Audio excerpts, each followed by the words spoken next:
first year of ELA. And this program has now produced close to 250 alumni. If you're an alumnus of the ELA program, can you please stand up? Wow, look at all that.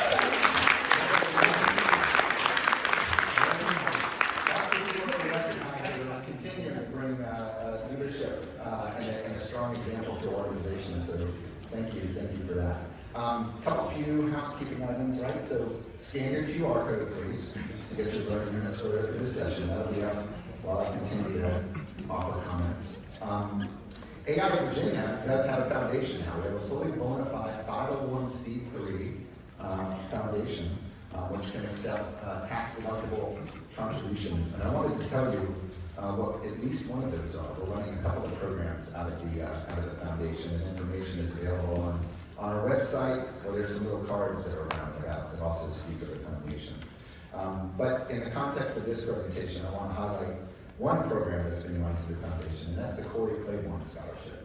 So Corey Claiborne, as many of you know, was also in the inaugural class of AI Virginia and of ELA. And as Corey went on to become EVP, one of my predecessors in my current role, he really supported the ELA program. And so to honor Corey's service and commitment, we have a Corey Claiborne Scholarship, which funds people through this leadership development program. And we've already done it for the first year. And so Phil, where's Phil? Nice, Phil.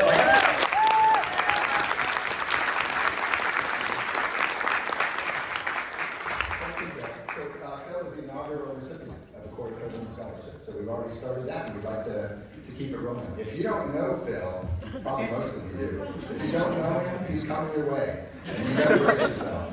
So very good, very well deserved. You made the most of that, certainly. We look forward to the other recipients of that.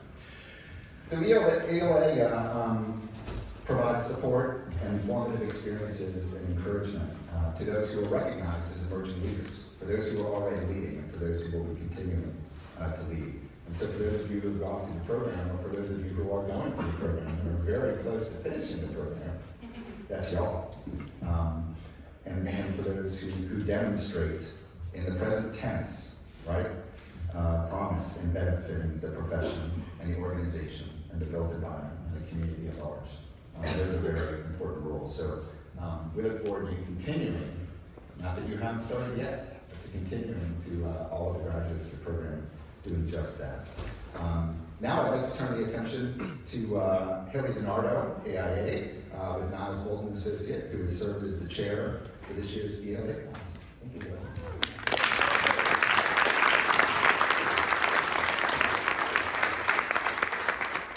Alrighty, thank you so much, Paul. It's absolutely an honor to be here and present to you all the class of 2024. But before I do that, I just want to talk a little bit about all of the hard work that they've put into the program this year. This year we have a class of 15 students and professionals from across the Commonwealth. They've come together to learn skills, benefit from networking, and working together throughout the year. We've covered topics from working together, design, inheritance, practicing professionalism, communication, community engagement, and firm management. All of these monthly seminars have culminated with the class project that they've been working on. They were tasked with working on the issue of affordable housing in the city of Alexandria. They were tasked by me. They didn't really get a choice in the matter. But they have done an absolutely wonderful job of working on the project throughout the year. And while it's intended to be a learning tool for the class, they've created something truly amazing. So afterwards, we'll have some questions, and if you all can stick around for the certificate ceremony, we'd appreciate it. But without further ado, I'll pass it off to the class of 2024.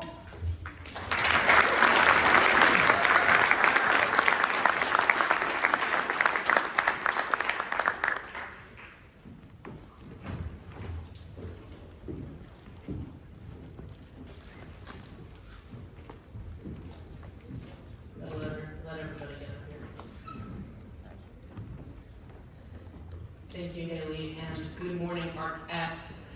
Thank you all for coming to our presentation. Our main focus on this year's presentation was, like Haley said, affordable housing in the city of Alexandria, Virginia. And we know that there is an affordable housing crisis in the rest of the United States, but we found it was important to focus on Alexandria, Virginia, because in just the past 2 decades, there has been a severe plummeting of affordable housing stock in the Alexandria area.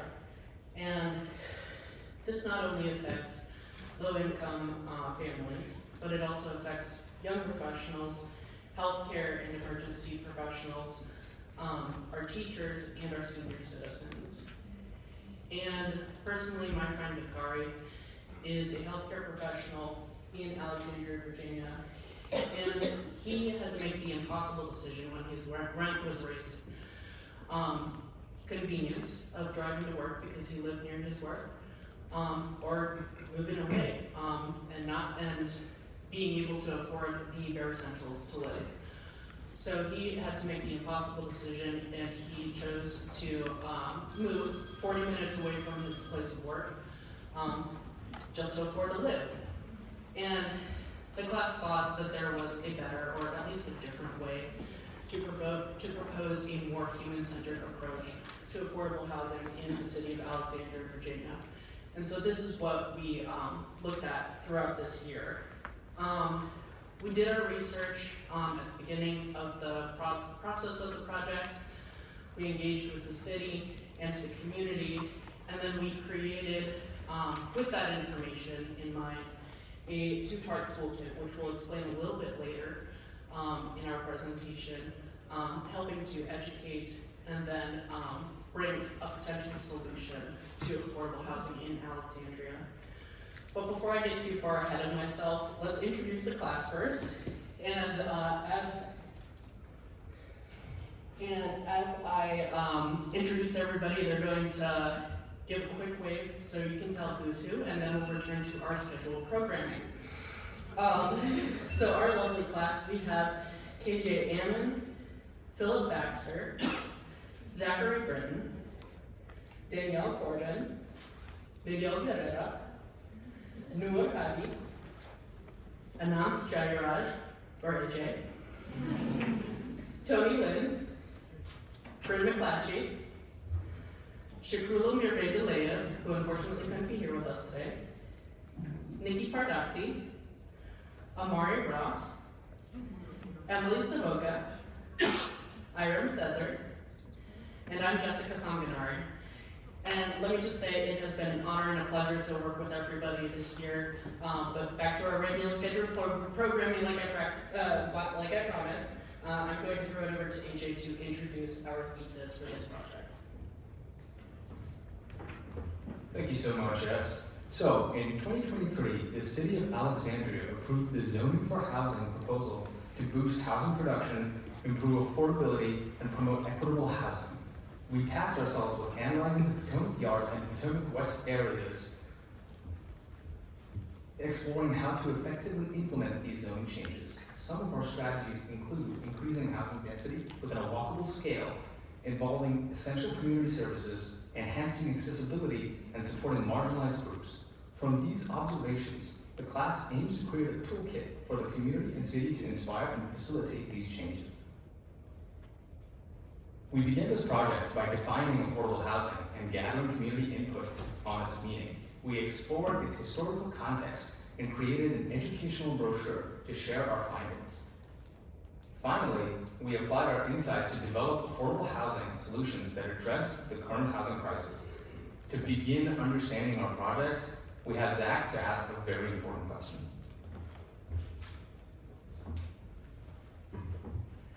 So I'm sure everyone here is already actually pretty well versed in some of the terminology for affordable housing. But as AJ said, before we dive too deep into the project, we want to make sure everyone is on the same footing and addressing really what is affordable housing and what that means in the greater context of Alexandria. So the U.S. Department of Housing and Urban Development, or HUD, defines affordable housing as a situation where a household's cost is no more than 30% of that household's gross income, and that includes utility bills. if a household is spending more than 30% of their income, they are considered cost burdened. That's a terminology that will come up later again in the presentation, so please keep that in mind. Now in Alexandria, we have median income for an individual around $71,000, and for a household of about $113,000. So that sets the cost threshold relatively high at about $1,800 a month and $2,800 a month respectively.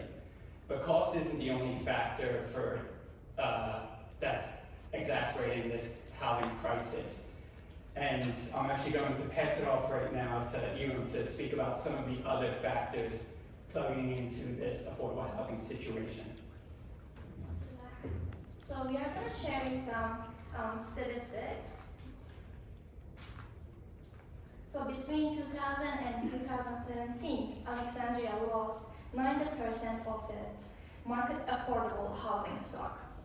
This dramatic loss reflects the gap between the increase in housing costs and the growth in wages. While the increase in area median income is 33%, the increase in apartment rent is more than 85%. When we say market affordable housing, we mean non-subsidized rental units that are affordable to those earning 60% of the area median income. The majority of these units are one-bedroom and studio apartments with very few three-bedroom units that could benefit larger families. The 90% decline improved to 62 in 2021, and of course, COVID-19 pandemic contributed to this improvement as the city saw a substantial increase in market affordable units due to a loss of demand in the area. Another factor that helped was the number of new rental units that were built during this time. The changes in the market affordable unit mix show an increase in the total number of units. However, the percentage of three-bedroom and studio units has decreased. The affordability of the newly constructed units for low-income households remained low, with only modest improvements over time. The gap between the number of units built and the percentage of affordable housing highlights an ongoing challenge in ensuring that new developments meet the need of lower-income residents. Regarding the accessibility of housing, we see a sharp drop in affordable housing near transit from 94 to 17% in 1 year. Housing for the lowest income households remains insufficient, with only 4% of the target met in 2022. This highlights a critical need for more accessible and affordable housing solutions moving forward. The share of affordable units for low-income households remains very low and reaching 0% in 2022 and 2023. We see a better performance for low-income households, but dropping to just 14% in 2023. These numbers show that more focus is needed on addressing affordability for all income levels. In 2022, there were over 1,000 affordable housing units in the pipeline, with half of the units actively under construction the next year. Over 200 units were preserved with existing subsidized 2 years ago, while no preservation efforts were recorded for the last year. This data highlights both ongoing development and challenges in maintaining affordable housing stock in Alexandria. So with some of the numbers that you just went over, we can see why out of Alexandria's 80,000 total households, about 19,000 or so of these, or just above 20%, are considered cost-burdened individuals. Now, when we go kind of deeper into those numbers, more than half of those 80,000 households are people who rent their place of residence. And of that group of people, the percentage who are house burdened almost doubles at just around 44%.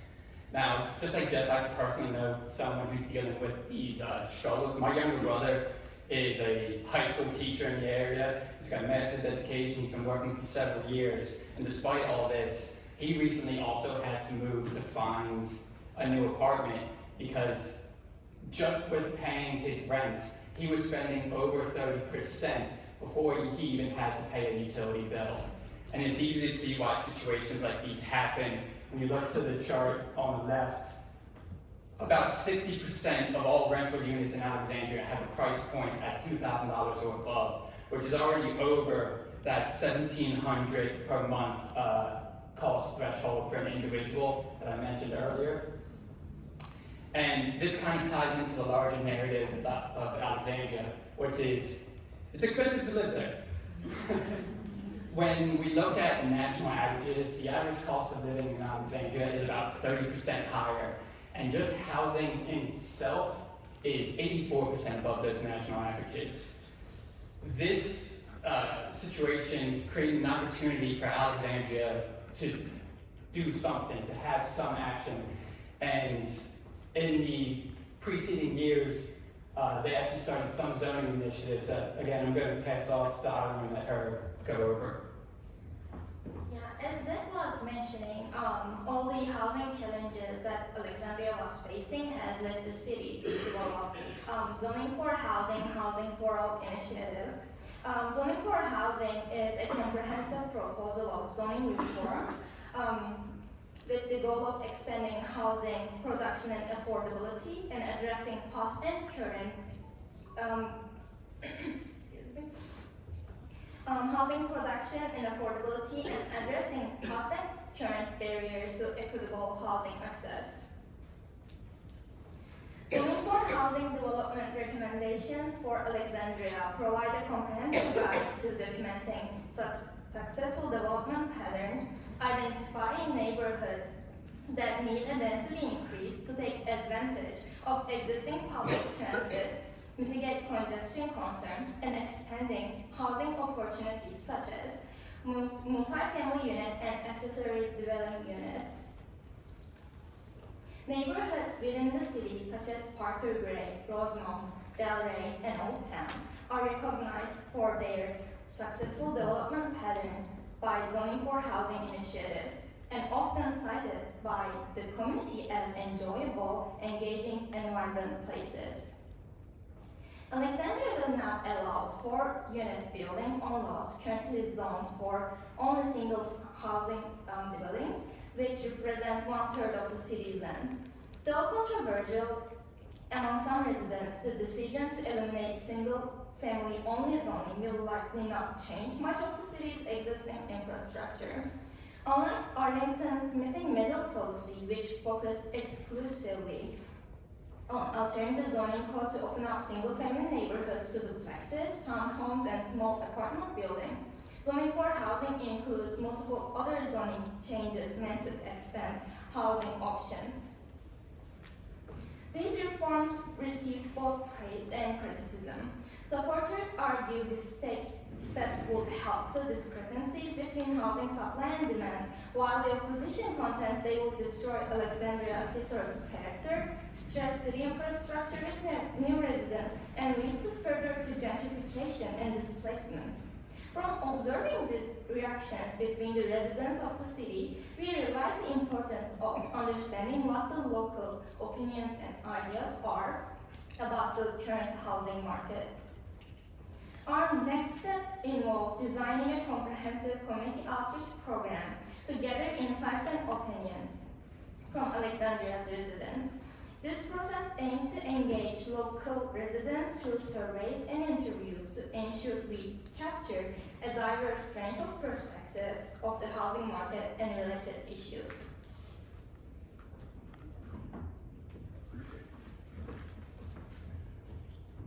All right, I'm here to talk about community engagement. So in May, we need to kick off our community engagement efforts with in-person interviews with the residents of Old Town and Potomac Yard neighborhoods. In July, we met with the representatives from Voice Alexandria and talked to them about how we could reach more residents. Voice Alexandria is an organization of over 50 faith communities that work together to build power in middle class or middle and low income neighborhoods. July and August, we distributed our online survey to the Alexandrian residents with the help of 5 different community organizations. September, we close our results and analyze the data.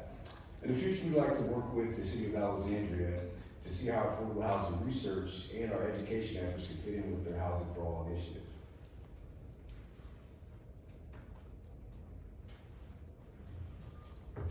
All right, and May we kicked off our project, we knew we needed to gain a better understanding of how the residents and the community felt and understood about affordable housing in Alexandria. We started in May by going out into Old Town Potomac Yard neighborhoods and conducting interviews with individuals on the street. And when we went out, our team created this design for the t-shirt, and a couple members over here did Love stuff, it. but yeah, you did a great job.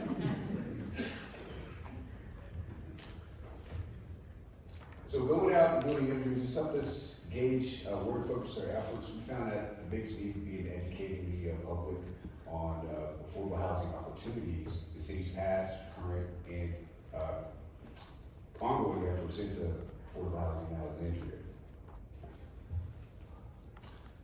Let's see. All right.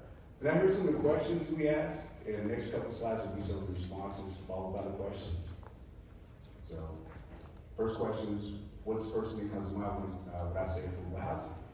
It is what it is. Single room apartment, that's far away from here. It doesn't exist. Not in Alexandria. So people don't know exactly where to find it. It's the whole process is convoluted. People don't understand what it is. That's right. The next question is, do you think there's enough affordable housing in Alexandria? So people just don't know where to look, the right resources. What do you think could be done better to meet affordable housing needs in the community? Get rid of all the zoning laws. What do you think could be done better to meet affordable housing needs in the community? I don't think people know where to look at, so it's a common theme. Improved accessibility. I like an idea of a mixed market. To get a better understanding of our survey, I'll be followed by Zach. So you can see that we started to get a pretty good insight into the Alexandria community and what they thought of affordable housing. But with our in-person survey, the success was kind of limited to the number of people who would willingly talk to strangers. So we created this online survey after revising the questions we used in person a little bit, and made it into a collection of multiple choice and open-ended questions. And we actually provided it in both English and Spanish to also widen the net of people we could get responses from. And as you can see on the screen, these are some of the organizations we paired with to disseminate that survey. One of the first questions we asked, just to get a baseline, was, does the housing currently meet the needs of Alexandria? And overwhelmingly, if the in-person responses aren't enough, you can see that the residents do not feel that it meets the current needs. But with the follow-up open-ended question, we could start to see in some of their answers the need to create educational resources to highlight what affordable housing is and the opportunities. With this question and the question on the next slide, we started to get a deeper dive into the demographic of our survey respondents. So when we asked what percentage of your household income do you expect to spend, just under 40% said they expected to spend over 30%, which, as I mentioned earlier, is that cost burden status. But when we follow up after defining what affordable housing is, we asked them if they had ever been in the market for it.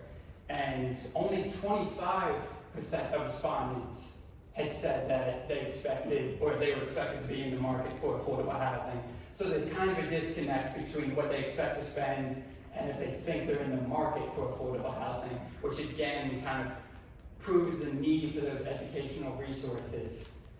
One of the last questions I'm going to show you here is, we ended by asking if more affordable housing would benefit the community. Now obviously we would love for every respondent to say yes, it would make our job easier.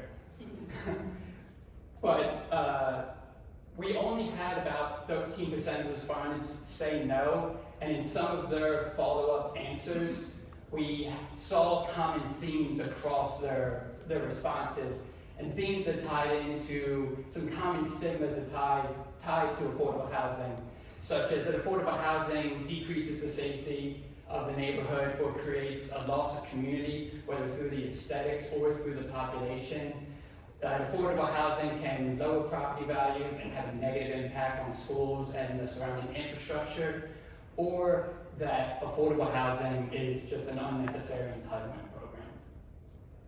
Now, obviously, we want to address these to minimize or completely eliminate stigmas to help promote affordable housing. And we look to do that in two ways. One, through education, and the second may be surprising, it's design.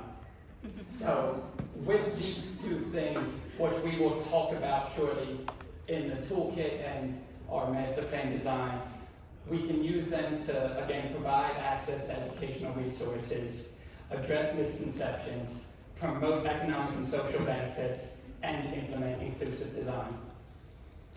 Now, since we've given you kind of what the current situation is, before we dive into the toolkit and that master plan, I'm going to pass it back to Phil. He's going to give you a quick overview of some of the history of Alexandria and how we got to this current situation. Thanks, Ed.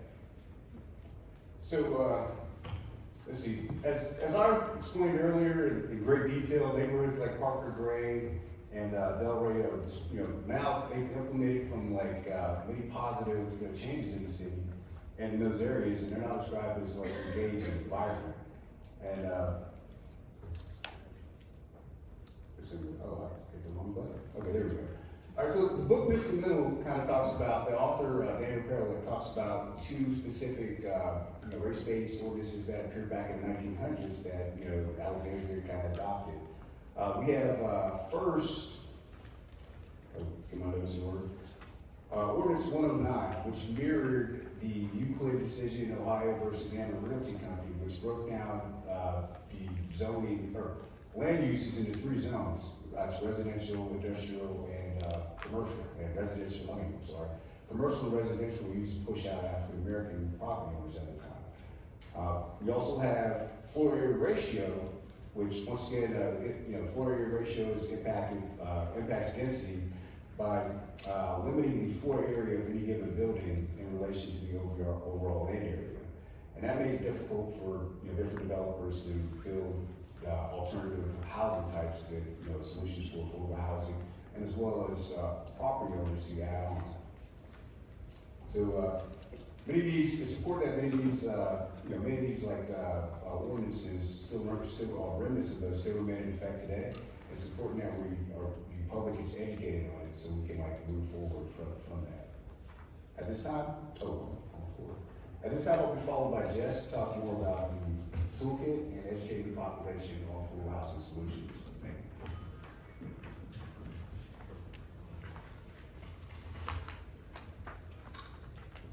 Thanks, Phil. And we just heard some great insight into what affordable housing is, why people have stigmas against affordable housing, and the ideas behind that, and the history of the area of Alexandria, Virginia. So that was a lot of great information, and we wanted to implement that into a two-part toolkit for use of our project this year. So the first part of our toolkit was first to educate, and we created an educational brochure, which we have a copy right here, and we will be sending this out electronically so everybody has this as a resource and share with your friends. But it includes definitions about affordable housing, what it is, potential stigmas, frequently asked questions, as well as resources that you can use to find more information about affordable housing. And the second part of our toolkit is to apply the equitable design principles, like Zach was saying. And we did this by implementing a community-based, walkable, green space-oriented, and overall human-centered idea to the existing proposed Potomac Yards Master Plan. And we'll be talking about that a little bit later in the presentation. But for right now, I am going to send it over to KJ to talk a little bit more about the brochure, about missing middle housing, and about potential infill opportunities in Alexandria, Virginia. Thank you, Jess. Firstly, I want to say toolkit has been one of the hot words of this past 24 hours, so we can call it a kit of tools or a collection of resources, as to not use that word a million times these 3 days. But yeah, so we're starting with this educational brochure that Jess displayed, and the key to this educational brochure is to help share information resources to start breaking down some of the stigmas, misinformation, and gaps in understanding. One of the biggest things we can do as designers and architects and leaders is just to start advocating for affordable housing, because a lot of people don't know what it entails, and there's a lot of historic stigmas about what affordable housing looks like, what it will do to your community, and things of that nature. So within the within the educational brochure, we started to define basic terms like what is affordable housing, what it means to be cost burden, because as Zach mentioned, there's a disconnect between those two concepts. We also state the fact that 1 in 3 Virginians are considered cost burden. So that's a third of the people in this room. And then we define what is cost burden, just to get everyone on the same playing field and we're all speaking the same language to really open up conversations. We then have a glossary of terms within the toolkit. This again is to get everyone on the same page and so that we can all engage in meaningful conversations where no one's throwing out terms to exclude others from the conversation. It also includes several community resources about defining what missing middle housing is, what mixed income housing is, which we think are 2 equitable ways to encourage affordable housing.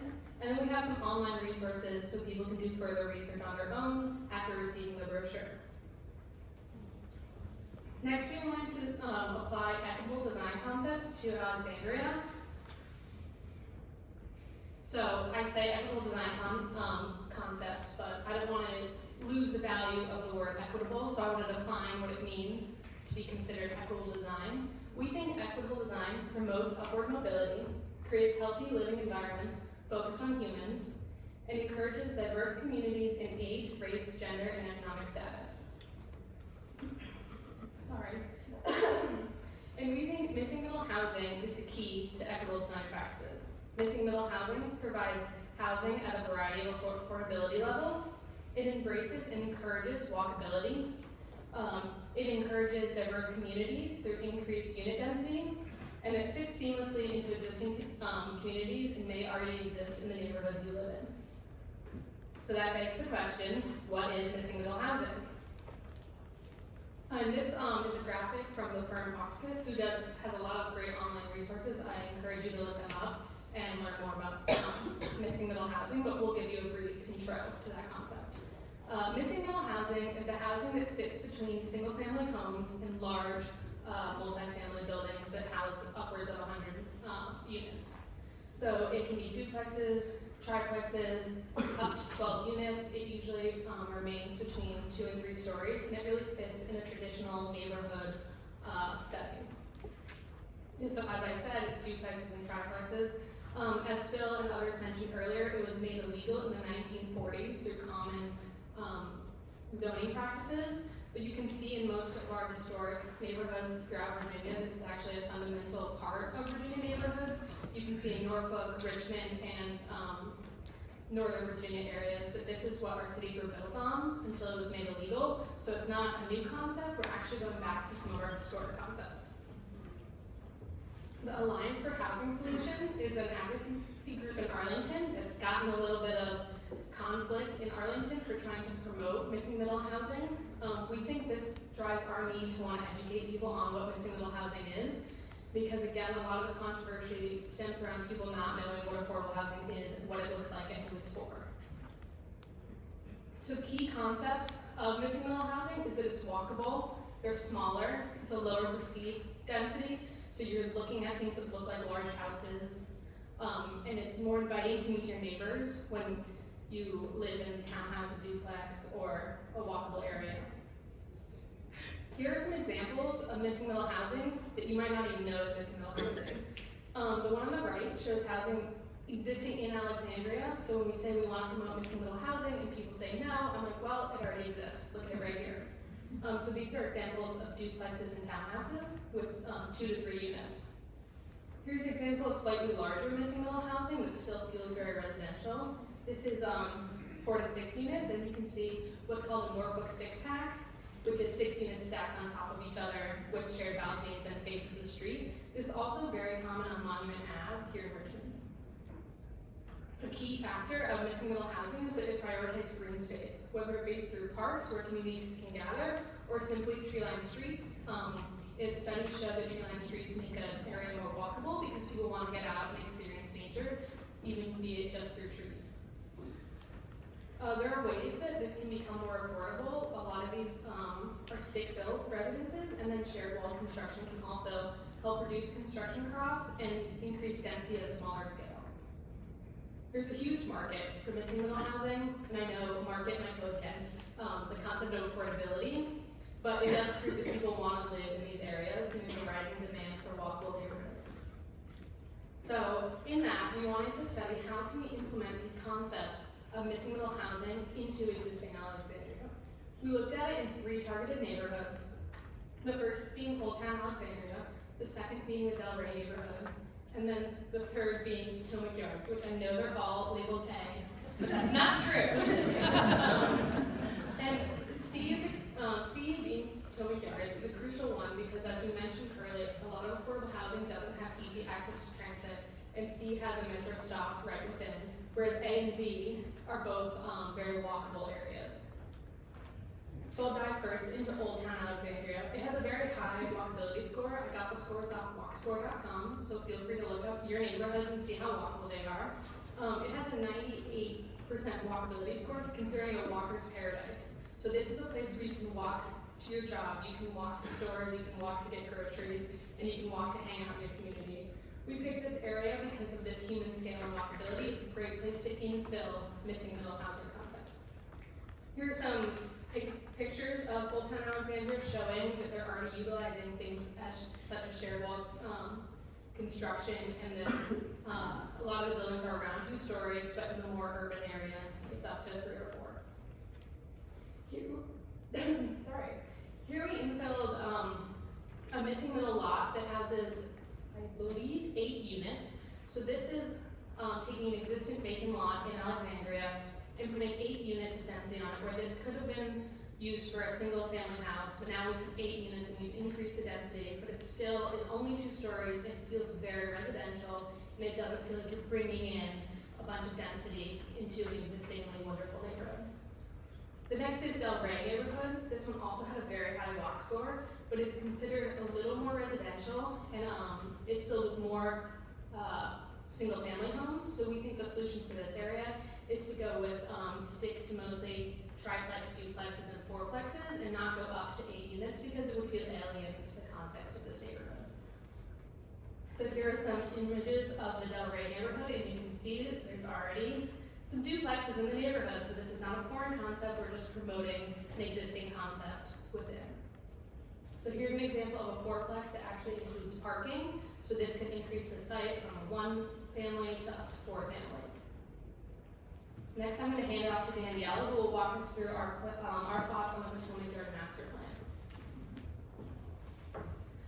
Hello everyone. So essentially at the beginning of the ELA class of 2024, back in February, we were tasked initially with approaching the Potomac Yards neighborhood in terms of affordability and missing middle housing. And so essentially the Potomac Yard neighborhood is a super exciting site to us. It's a very desirable site and a lot of opportunity on this site. Even the Capitals wanted but failed to build a stadium on this site. So we know that this is a place that people are excited about and really want to live for a variety of reasons. It's close to a metro rail station that already exists called Potomac Yard Station, which is only a couple stops away from Ronald Reagan International Airport. So it has DC to the north and Alexandria to the south. So we are right in between 2 hubs of great activity and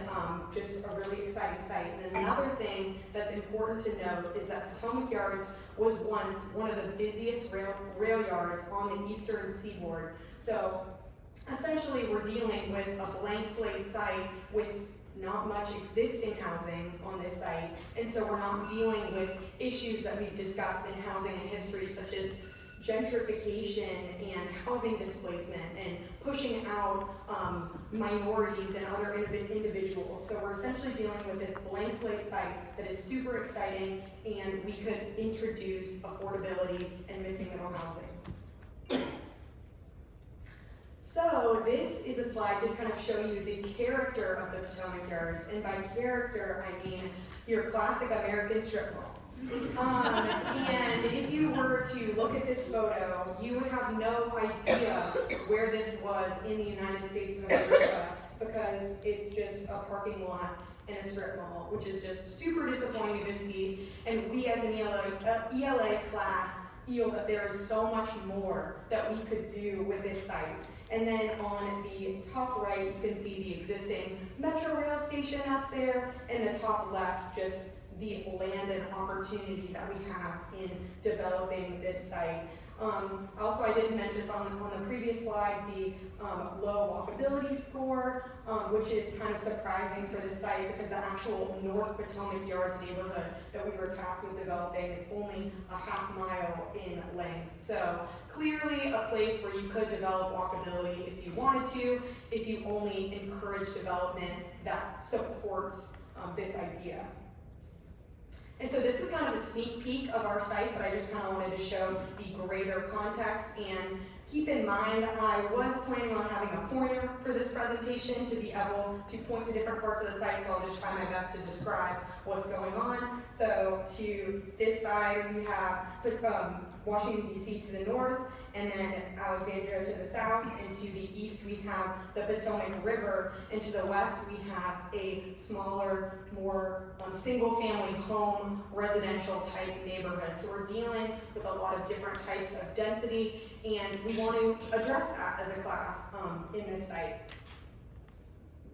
So it's important to note that in the beginning, and back in February, we were presented with this current Potomac Yards proposal, which is actually a proposal from back in 2017.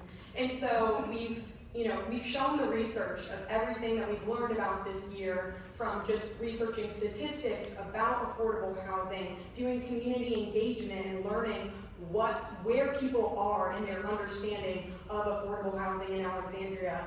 And looking at this site, we were presented this site, and we were also presented missing middle housing and what that means and what KJ just explained to us. And so as an ELA class, we asked, when looking at this site, where's the missing middle housing? Where is it? And the answer was a resounding, it's not here. And so essentially, this plan is just showing blocks that are 250 to 400 feet in length, which as an ELA class, we decided that this isn't at the human scale. This isn't a type of community that's going to promote upward mobility and a sense of community and lots of different scales of green spaces, and it just wasn't addressing a lot of the issues that we had found in our research as a class over this past year.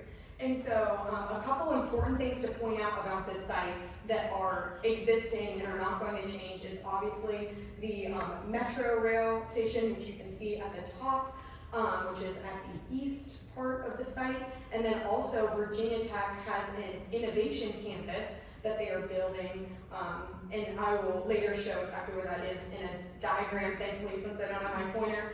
And those are things that aren't going to change about this site, and so we decided to think about those things when developing a master plan for this site.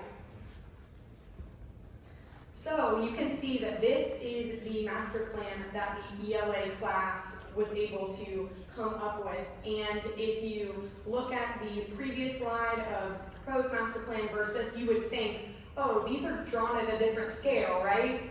Absolutely not. These are drawn at the exact same scale and just shows you the difference in what a missing middle housing type density looks like on a master plan and how you can develop a community with a variety of different units and housing types, but still create a lot of density within that site. And so, as you can see on this next slide, we've overlaid our proposed master plan with the proposed master plan from 2017, and you can just see the stark difference in just the size of these building units and how different that would feel as you are walking through this site. So when thinking about what we wanted to accomplish with this site in developing the urban landscape, we have to think about the hierarchies of the things that are going on at this site. So you can see with our primary east-west streets, we have one main boulevard that's leading up to Virginia Tech's Innovation Campus, which we foresee as a future hub of activity that will be on this site. And then obviously another important part of this is the existing metro rail station, which we decided to create a center of, for the public sphere, being a market hall right near that area, and also increasing the density of the site leading up to both of those areas on the site. So we're thinking about where are the hubs of activity, what is going to create a great community, and thinking about how the density of our housing types should be affected by that. And so you can see from this diagram that each color represents a different housing type that we are able to fit on this site. So by breaking down the block sizes, you can see that we can just fit such a variety of housing types within this site, which we find as an ELA class to be super exciting and just a tremendous opportunity. So there is the Virginia Tech Innovation Campus that I've been talking about, which is important to note on this site, and then I'll also mention a couple other important parts of this site that aren't housing, and then how we develop housing around these key parts of the master plan. So here we are also thinking about education, blocking out spaces for primary and secondary education. This is the market hall that I was speaking of that borders the existing metro rail station, just thinking about places that would be hubs of activity and creating community. Obviously makes sense in a transit-oriented development, which was a priority of the previous master plan, that we also are hoping to continue with this approach, but just with missing middle housing type density. So then getting into our mixed-use buildings, which, you know, a lot of the housing on the 2017 proposal was mixed use, but 2017, everyone can agree in this room that that was a very different time. We had a demand for both mixed use with apartments above and mixed use with office space above, which increasingly there's less and less demand for those types of buildings. So we found we didn't need as much mixed use on this site, but still concentrating that mixed use in the hubs of activity of our site, so near Virginia Tech's Innovation Campus and the existing metro rail stop, and our created plaza for a market hall space. And so kind of decreasing a little bit in density, we have multiplexes, which can get all the way up to 12 units, but actually only look like they're a large mansion. And so these are a great opportunity in integrating in what you want to look and feel like a residential neighborhood, but still get a lot of density onto the site. And they're awesome as a urbanistic device for holding the street corner and just making things feel strong at the corner, despite decreasing the overall heights of some of these buildings. So then an opportunity for cottage courts, which are another high density unit type with around 5 to 12 units per cottage court. And then you see we start to mix in these smaller missing middle housing types, but still offer more density than these detached single family homes, which are bordering the site to the west of the neighborhood. And so we have triplexes that are stacked on top of each other, and you can keep in mind from the previous part of the presentation what these types of housing look like and how they're so prevalent within Virginia's history of housing, and that just different zoning just made them impossible to happen. And so we're just trying to implement these zoning for housing strategies to bring these different types of housing back into Virginia that are so needed. So you can see duplex stacked on top of each other. Townhouses, super important with shared wall construction, and that's something that we see a lot in historic Alexandria and a lot of historic areas of historic cities in America. So bringing that tradition to the Potomac Yards neighborhood only makes sense to us.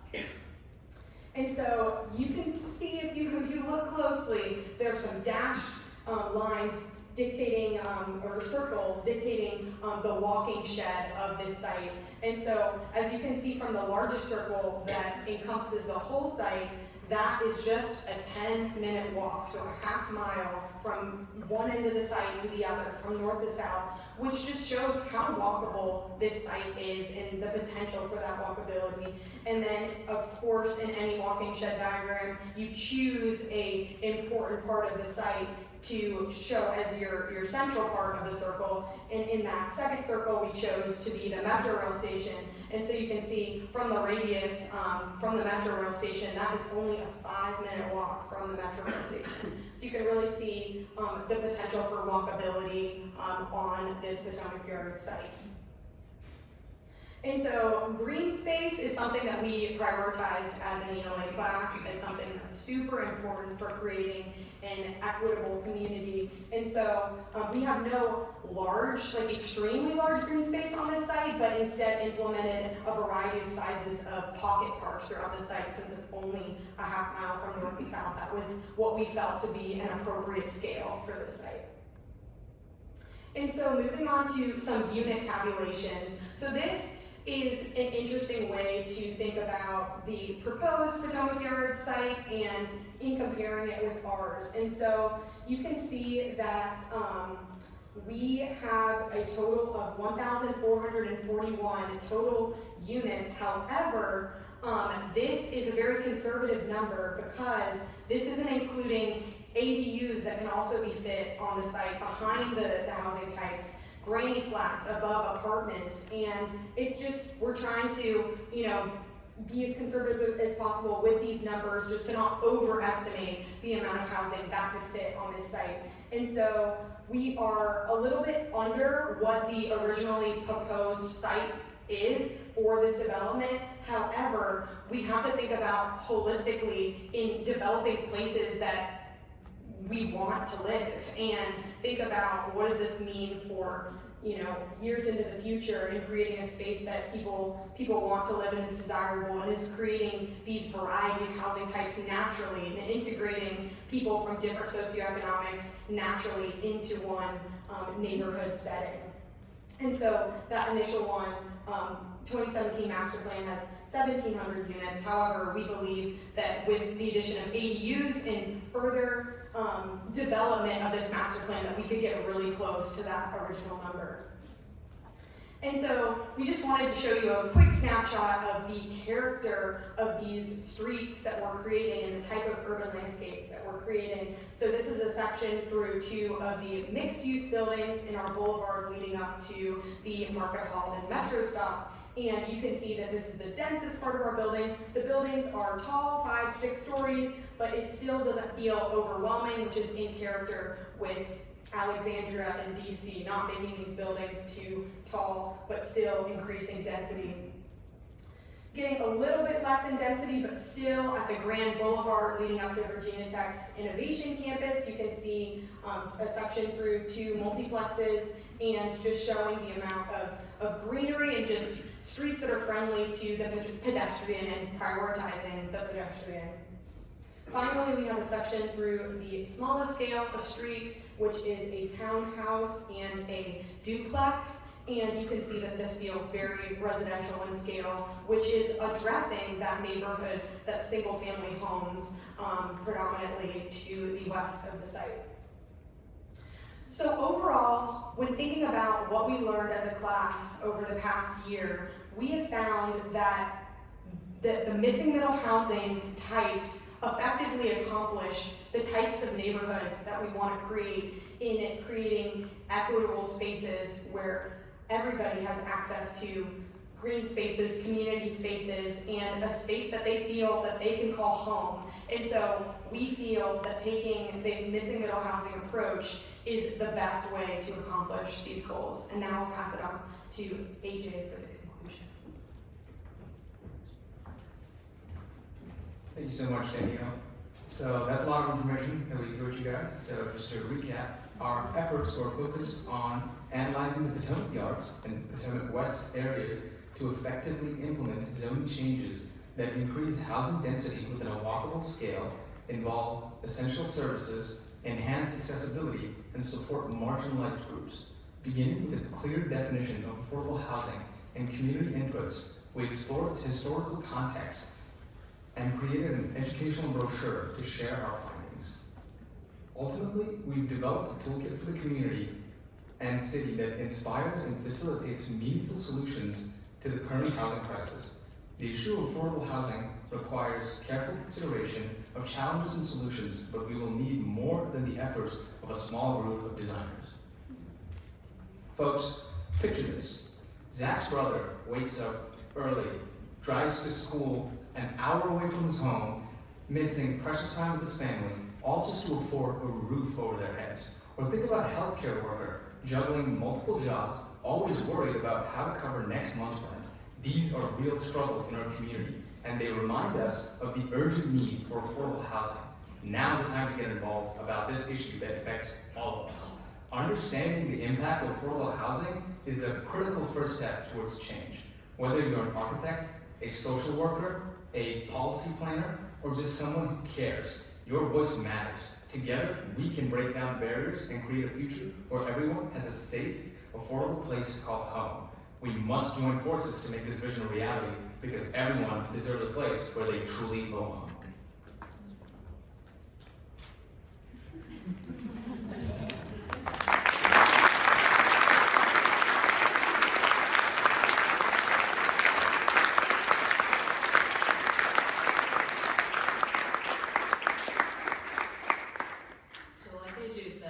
We need all of your help to make affordable housing a reality in not only Alexandria, but in the United States. Right now, we would like to take a minute on the next couple slides to thank everyone who has already helped us, all of the speakers, the sponsors, the institutions, and the companies that have sponsored our class throughout the year. And thank everyone who has already helped us during the duration of the program, so thank you very much. A final thank you to all of the AIA Virginia components, Hampton University and Virginia Tech. Thank you for supporting your members and your students, for being a part of this program. And one final thank you to the ELA Steering Committee. Thank you to Haley DiNardo, who was the chair of the steering committee this year, and our wonderful AIA staff, Kathy Gusky and Delaney Ogden. All of the care and detail that has gone into this program has been fantastic, and we couldn't have done it without you guys, so thank you very much.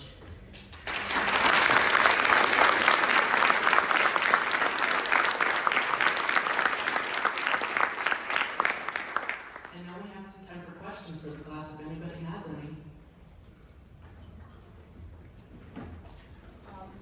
Why do we see so many townhomes being built, but we can't get other types of, like missing middle housing? The zoning question. It's a good question, I don't know. Because I feel like that's the only thing we see that's not one of the extremes. That's the only thing being built recently. Well, I don't know if this is like the perfect answer, but this is just my initial reaction, and I think potentially that townhomes don't have the same stigma as some of these other missing middle housing types. Like we see some of the richest people in Alexandria living in townhomes. Like, you know, a lot of these townhomes might be occupied completely by a single family home instead of dividing into like a basement flat and then, you know, other people living in the different levels of the townhome. And so I think the answer there is, you know, duplexes and triplexes still have that type of stigma where it's like, oh, you have multiple people living in one thing that looks like a house, but it's multiple units. It's just townhomes don't have that same stigma, and so that's my initial reaction to that.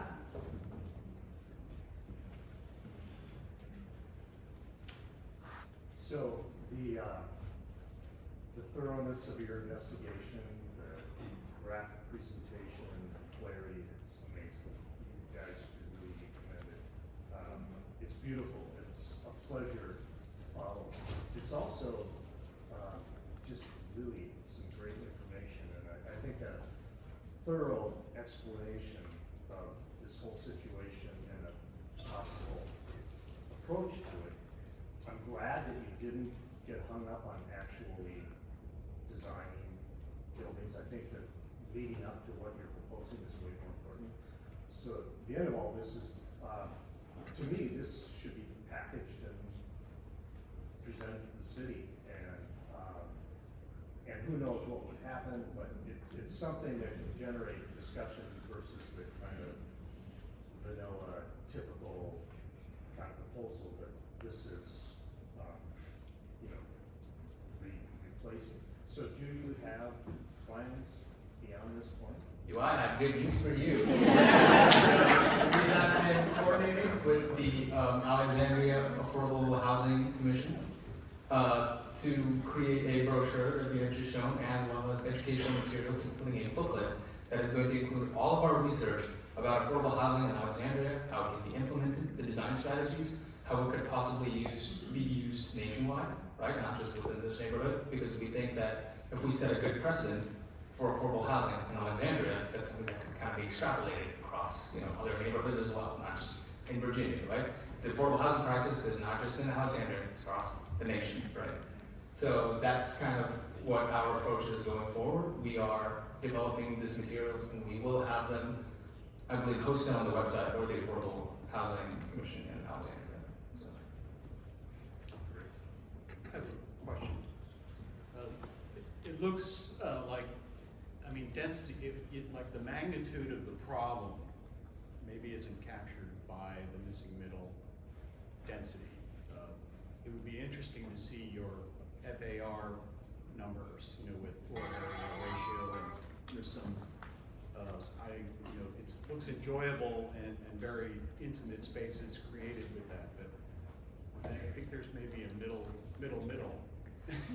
in terms of where this has to go, because really these need to be fully max developed parcels for it to be financially viable, and also bring that granular human scale component that you need. So I think they're really, I know Alexandria is in the middle. I've been actually part of some of the meetings that have been online in Alexandria. They're actually trying to address this issue right at this very moment, which is absolutely perfect for this team. So I hear you're communicating with the Housing Authority, and I don't want to, there was a reason why the missing middle maybe didn't have quite enough. So just thinking about that density and having some real numbers there to help you analyze your work. Yeah, density for sure is something that we've gone back and forth a lot about, and we're like, well, the obvious solution is we need more units, so let's increase density. So there's a lot of sense, and thinking about the way affordable housing is done now, they're usually very dense buildings to make the numbers work. But we wanted to be a little more creative in how we're looking at it, and so it's kind of two parts, and that's why we had A and B and then C. So A and B were infill into existing neighborhoods. So we're increasing the density of existing neighborhoods slightly. Don't panic, not that much. But we're doing slight infill to really create enjoyable places in those. And then we are reducing the proposed master plan's density, but we think the quality of life is better, and that the resilience of the people living in those areas will be better. So it's like, we want to be dense, but we also want places to be equitable, and we want neighbors to know each other. So balancing, how do we balance density and quality of life, and we think missing middle is a really great solution. So yeah, it's not as dense, but if this can get applied to broader neighborhoods and through infill projects, we can achieve greater density than if we only had a really dense area and it wasn't broadly applied across the city. Thank you.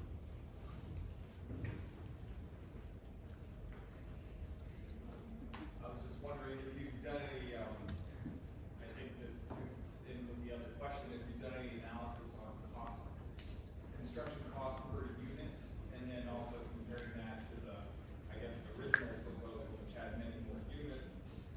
If you, I guess, I think that the market forces kind of push things in certain directions. If you can show developers that there's some kind of market advantage to what you guys are talking about. I don't know if you look at it, it might not be a market advantage, but if you could show that, demonstrate that, you might have more leverage and more feasibility.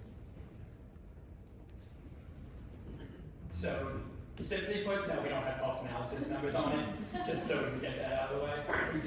The design was still very early level and trying to make sure we got something that continued the aesthetics of Alexandria and that kind of the discussion points that some of the residents and some of the survey respondents brought up while implementing design that we thought would improve and promote that affordable housing. But that is something that was in our thought process about cost, because we also looked about the possibility of prefab homes and setting standards for where we're getting materials to reduce costs from, some of those logistical aspects. But we don't have a hard-lined number on cost. And to jump on that density number earlier, so what we showed had about 1,450 units, but with simple changes on just our courtyard buildings, increasing them all to be 3 stories, which will not have a drastic impact on the human scale of our design, and adding ADUs, we surpassed that 1,700 number that the previous master plan had added as an approximate, because the previous master plan did not have a hard line. It's just how many units are proposed in here. So we can still surpass it while pushing our missing middle design. So.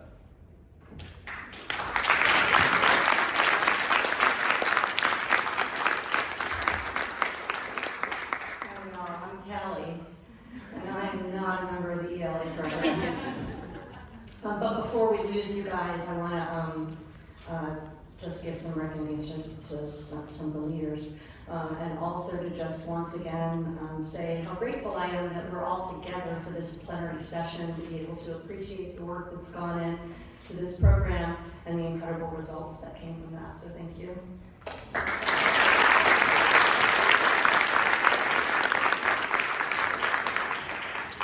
I'll have to leave, but whatever you're comfortable with. I just, as president of 2024 president of AIA Virginia, come back up. I just thought it would be appropriate at this time to confer a presidential citation. So I am privileged to confer this presidential citation upon Haley DiNardo, AIA.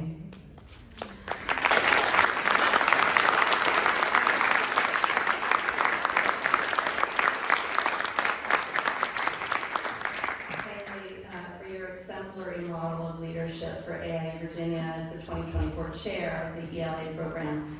Through your passion and unwavering dedication, you've contributed significantly to the success of the Emerging Leaders in Architecture program, ensuring that the next generation of architects is well prepared to lead and innovate in our industry. In your dedicated role, you've demonstrated a deep commitment to preparing architects for leadership roles, bettering your community by guiding these young leaders through the Affordable Housing Project.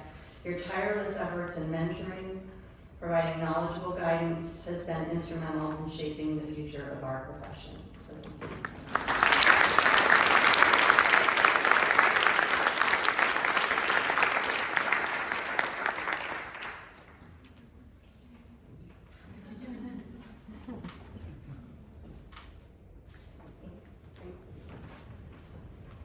and while I have the mic, one more that maybe was a miss yesterday, and I hope it's not a miss again this morning, but I also am privileged to confer this presidential citation. Is Michael Story in the room today? Yes, Michael. Michael Story.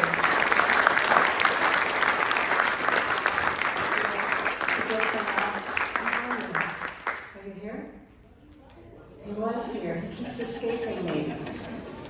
All right, I read this out loud yesterday, but I'll take a moment just so that everybody recognizes for his aspirational, innovative model of leadership and service to AIA Virginia as the 2024 chair of the design committee. How many of you folks were there for Design Forum? It was an incredible event. Through his vision, planning, and unwavering motivation, he contributed significantly to the success of Design Forum's 16, nurturing the connections, enrichment, inspiration, and delight of all attendees while showcasing and supporting local businesses, culture, community, and architecture. In his dedicated role as chair, he initiated, envisioned, collaborated on, and served to execute a gathering that exceeded every benchmark as a meaningful, memorable, exceptionally sponsored, diverse, and delightful event, elevating the legacy of the Design Forum and the ripple effects of its impact. So thanks again to Michael Story.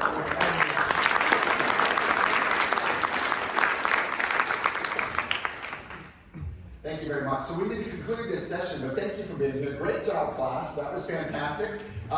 You can go kind of just down the hall and kind of next door to the expo hall, please, and enjoy your lunch. And then we'll look forward to seeing you at the future events that we have planned during the program. Thank you very much.